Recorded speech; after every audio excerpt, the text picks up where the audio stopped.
Hi everybody, if you found yourself watching this video but haven't seen the previous ones in this series yet, I would recommend giving those a watch just for some context, but otherwise, let's hop into things.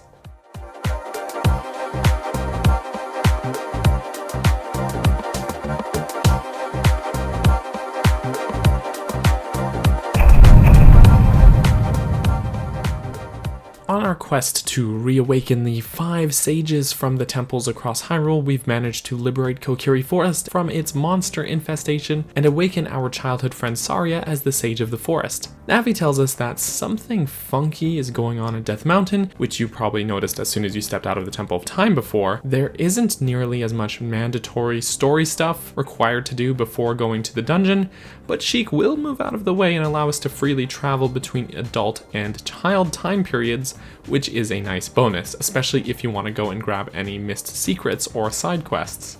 Aside from that, there is a ton of optional content to do if you so choose, and while not mandatory, there is a secret area in the upcoming dungeon that you'll want to get the Scarecrow's song for, so that never hurts to unlock either. Heading over to Death Mountain, we'll find things feeling a little more dangerous than before, but nothing we can't handle with a little bit of caution. Goron City, however, is almost completely abandoned. All of the doors are sealed shut, and only a single lone Goron can be found rolling around. He won't stop to talk to you either, so you'll need to lay a bomb in his path to stop him. Yep, this is Darunia's son, who is named after you. Your actions in Dodongo's cavern 7 years ago have cemented your status as a Goron hero. Darunia's son tells us that Ganondorf decided to make an example of the Gorons by committing genocide. Yup, he has imprisoned all of the Gorons in the Fire Temple and plans to feed them to an ancient dragon named Volvagia, who he resurrected. The good news is that Darunia is the descendant of an ancient Goron hero who previously used a powerful hammer to smite the dragon, so Darunia has headed off into the Fire Temple to try and free his people and slay the dragon. Link here, the Goron Link, asks that you go help his dad, and gives you the red tunic, which gives you heat resistance. The statue in Darunia's room can be moved aside to lead us into Death Mountain Crater, where we find the entrance to the Fire Temple.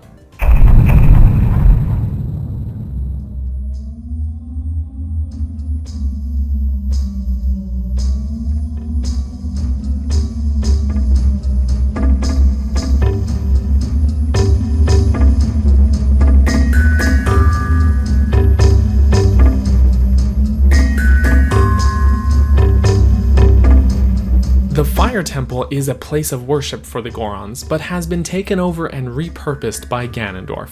It's built into the crater of Death Mountain, and its structure extends upwards in 2 columns, the exteriors of which can actually be seen in Death Mountain Crater's Spectacle Rock. Indeed, the way this dungeon sticks out from the outside world is one of its stronger points as far as world building goes, but there isn't any shred of doubt that we're in the heart of an active volcano here. Pools of lava are all too common in the dungeon's many rooms, and it's too hot for Link to actually survive without his protective red tunic. Even the enemies all seem to be ablaze. While the Forest Temple seemed more like an abandoned fort or mansion, the name Fire Temple is lived up to in this level's design, enemies, and architecture.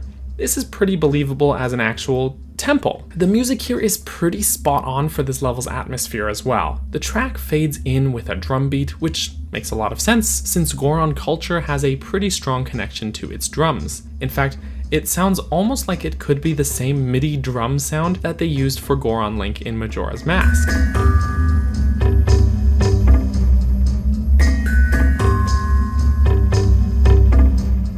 There are also 2 layers of what I'll call this chanting choir that fade in and out of each other.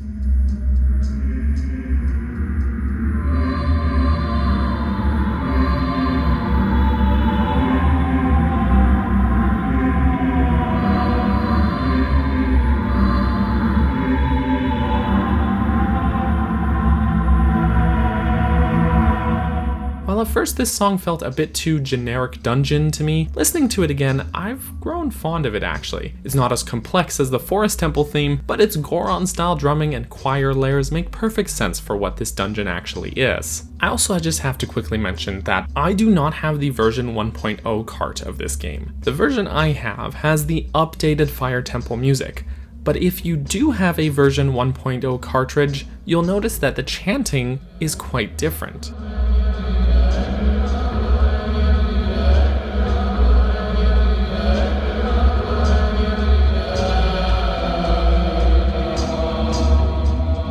It is definitely more unique because the choir layers in the updated version, I think, were actually repurposed from the Shadow Temple music, as far as I can tell. The original chanting was apparently a sample of a real-life Muslim prayer, but because I'm not bilingual or Muslim, I can't speak further to that. It's a pretty well-documented change between version differences, so I won't get too into it. Nintendo at this time had a pretty strong policy against religious references in their games, so I can understand removing that track. But I'll say that I am pretty sure I have version 1.2, which has some bug fixes, as well as Ganondorf's blood being changed to green, and the updated Fire Temple music. With that out of the way, both versions are pretty good, and while I think from a strictly musical standpoint that the original is the better and more unique version, the synth choir in the updated version does a fair enough job. The synth choir is a bit more generic, but the way the levels are mixed to fade in and out does have a mysterious ambience to it that works well enough for me. This dungeon also falls right in line on the established difficulty curve. While its progression structure isn't as interconnected as one larger puzzle like the Forest Temple, the dungeon instead opts for a more linear gauntlet-like approach, filled with rooms that all have individual challenges to them. While I prefer the larger picture that the Forest Temple paints, the Fire Temple still manages to shake up its structure here and throw some really fun challenges our way. Where the Forest Temple had a central room from which the whole dungeon weaved in and out of, this dungeon instead follows a linear progression that has small branches off of these rooms, but we won't be doing anywhere near the amount of crisscrossing or backtracking here, unless you accidentally fall, because while its design isn't as interconnected in its progression, this dungeon's structure is also largely vertical in its design, bringing us to a record 5 floors. Though many of these floors don't have as much going on in them, some of these rooms are really large and open in their design. But on the flip side, some, like the second floor in particular, have pretty much one tiny room and that's it. When we enter the dungeon's foyer, we'll immediately have 4 doors ahead of us. 2 on the lower and 2 on the upper level.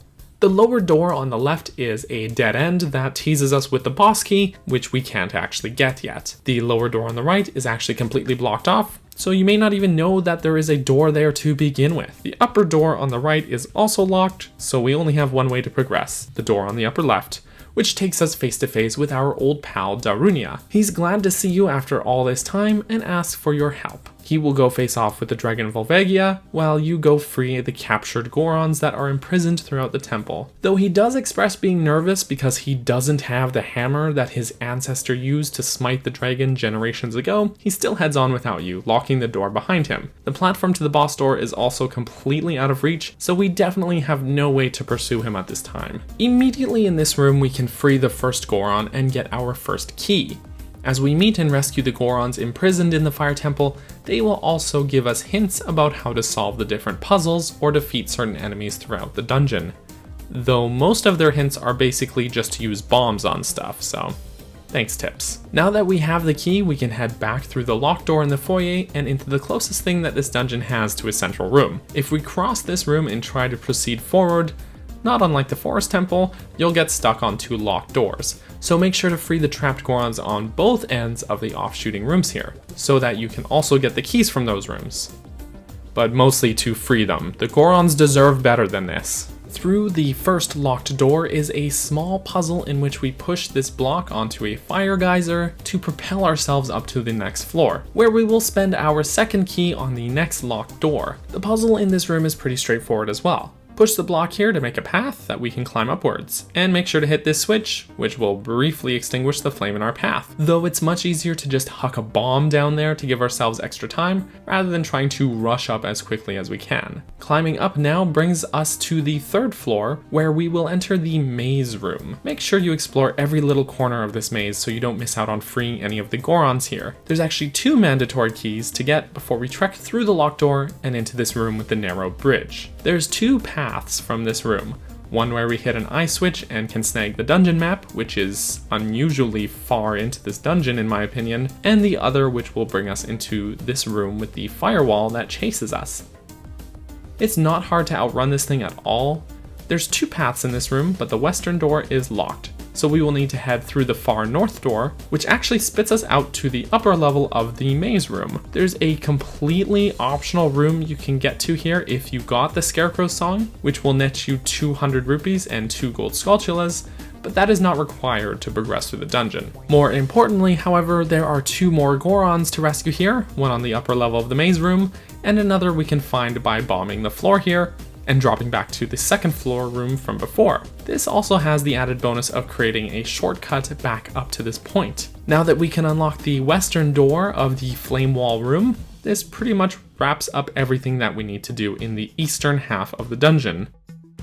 That door brings us across a bridging hallway into the western half of the dungeon. This brings us to a second maze room, but rather than being obviously a little maze to run around with, it's more in the form of these pillars and flame walls that we have to carefully navigate. In order to get through here, you'll need to find your way to the locked door on the left side of the room, zip through this little prison room, and back into the right side of the room. There's a little puzzle here where we need to press this switch to extinguish the flames blocking the door, and of course, it's on a timer. The next room takes us into the battle against our first mid-boss, the Flare Dancer. He's not too hard.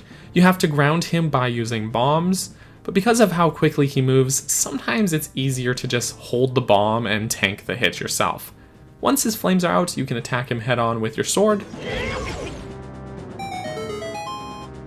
And once he's defeated, you can take the elevator up to the next floor, which has another timer puzzle in the same vein as the one on the second floor, allowing you to reach the very top of this half of the dungeon. This top room parallels the optional room on the eastern half of the dungeon, forming a very nice sense of symmetry in the dungeon's layout. Completing yet another timer puzzle here, which apparently this dungeon just loves, will score us the dungeon item at last, the Megaton Hammer. I'm surprised at how late into the dungeon this important item is found, to be honest, but it is awesome. You can use it in combat for absolute overkill of your enemies if you want, though it does lack the range that your sword can give you. Otherwise, it's great for puzzles, because you can activate these rusted over switches or break things that you previously couldn't with your sword or with bombs. We get some good practice in with this item's destructive power right away as well, since we can strike these blocks to open a new path, which actually loops us back into the fire maze room from before. Using the hammer to hit this rusted switch, we can now go and rescue that trapped Goron, grab one more mandatory key, and quickly snag the compass. Next, Navi will give us a nice hint to use the hammer to strike the top of this pillar, which drops us all the way back down to the pre-boss room where we saw Darunia before. Essentially, this dungeon has made us work our way all the way up to the very top and dropped us back here after we finished everything upstairs. Convenient. However, since we still don't have the boss key that was teased to us at the beginning of the dungeon, we'll want to use our new hammer to unlock that previously inaccessible door in the foyer. A couple small rooms in, we'll come across a second Flare Dancer, who we dispatch even more easily with the hammer, before coming into the other end of this room from before to free one final Goron and grab that boss key. We've now freed all of the prisoners and collected everything we need. You know what's next.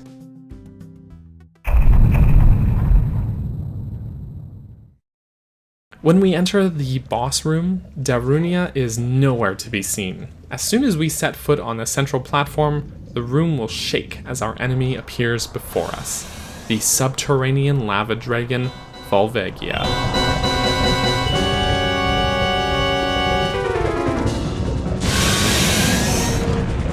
I love his design here. It's no wonder he inspired such awesome concept art for this game. This fight will see us playing a game of whack-a-mole as Volvagia rises from the various holes in the floor. You'll want to smash his face in with our new Megaton Hammer to leave him vulnerable before attacking him with your sword. He'll also take flight to evade your attacks, though you can still hit him with your bow while he's in the air. It just isn't nearly as effective as the hammer though. He'll also attempt to drop rocks from the ceiling on you, so you'll want to be careful to evade those. The more you damage him, the more he'll also try to psych you out during the whack-a-mole part of his routine here, so be on your toes or you'll get knocked down by his flamey hairdo.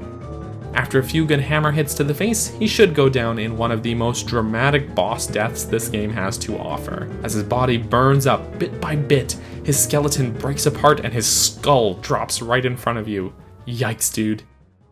It's kind of too bad that he doesn't get a second phase to his fight, because I still feel like there is some untapped potential in Volvagia's design. But all in all, the fight is still a lot of fun. Once we've got our heart container, we can warp out. We'll see a brief cutscene where it shows the state of Death Mountain returning to normal, then Link is dropped into the Chamber of Sages. As it turns out, to probably nobody's surprise, Darunia is revealed to be the awakened Sage of Fire. He thanks you for helping the Gorons, and gives us the Fire Medallion.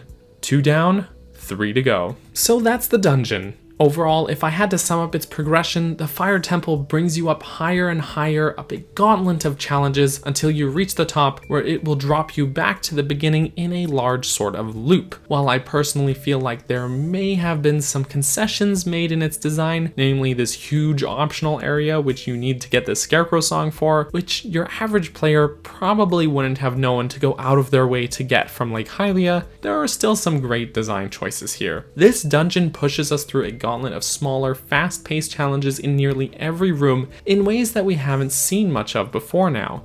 It does a great job of minimizing backtracking by funneling you through the few branching paths that it presents to you and having those paths loop back to your main course. And it raises the stakes in a big way by having us work to free the Goron prisoners. It's a dungeon that I think I very much took for granted, but its design choices are actually a nice shakeup from what we've seen up until now. While you may not have to spend as much time pondering over the map here like you might in the previous dungeon, this dungeon's theme is far more action-oriented, testing us on our skill in volumes unseen until this point.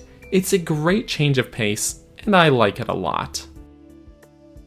Thank you so much for tuning into this video. If you enjoyed it, make sure to subscribe and stay tuned for when the next one comes out. You can also check out, I've got all of these dungeon design videos in a nice playlist here for you guys. I'm just gonna take a second to say thank you to those who decided to support me on Patreon as well, in particular those who supported at the cheese tier or higher, which includes Tetra, Brenda, and Callie. Thank you so much again, you guys, and I will catch you next time. Bye bye!